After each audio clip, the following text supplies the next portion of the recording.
Le registre doit toujours être disponible près de l'installation, ceci sous forme de papier ou de façon digitale. Ceci contient les notes concernant les épreuves, entretien, réparation, recharge de fluide frigorigène. De plus, le nom du technicien qui les a effectués y est noté, tout comme l'adresse, le but de l'installation, la date de l'installation, le volume de fluide frigorigène au début de l'installation et comment il faut arrêter l'installation dans le cas de problème. Ce carnet d'entretien est fait par un installateur ou le fabricant, compte tenu de la législation pour ce type d'installation. Ceci dépend du type et du volume, du fluide frigorigène et de la présence d'une détection de fuite permanente. Le contrôle d'une installation contient différentes étapes qui sont déterminées par le législateur.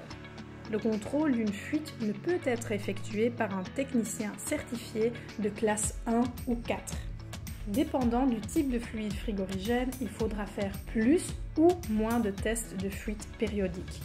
Les installations qui contiennent une grande quantité de gaz F et un équivalent élevé de CO2 doivent être soumis plus souvent aux tests de fuite que les installations qui contiennent un taux plus bas.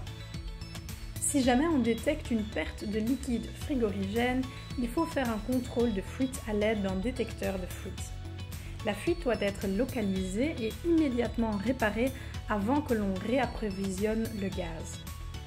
Quand certaines pertes de réfrigérant sont dépassées, l'installation doit être réparée au plus vite possible ou même être interrompue.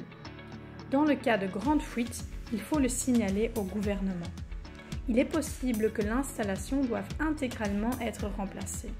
Toutes ces actions ne peuvent être effectuées que par un technicien certifié. Le niveau de l'huile et du compresseur doivent être contrôlés, tout comme les fixations et les connexions de toutes les composantes. Chez les installations électriques, il est possible de faire un contrôle à l'aide d'une caméra thermique qui indique clairement où les endroits de chaleur se trouvent. Les panneaux électriques sont scannés et les hotspots sont inspectés puisque ceux-ci peuvent déclencher un feu. Une connexion électrique qui est mal tendue et qui est sous tension peut devenir si chaud que l'isolation autour des fils fonde. Lorsque l'installateur effectue le contrôle du fonctionnement, il le note dans le registre avec toutes ses remarques. Ces remarques peuvent indiquer que l'isolation du tuyau d'aspiration est en mauvais état, qu'il y a une indication d'humidité dans le hublot, etc. De cette façon, le contrôle est bien conservé. Dans de grandes installations, on utilise souvent un système automatique de gestion à distance. On peut le comparer à un ordinateur qui surveille toutes les mesures de température, la pression et qui commande les parties de l'installation.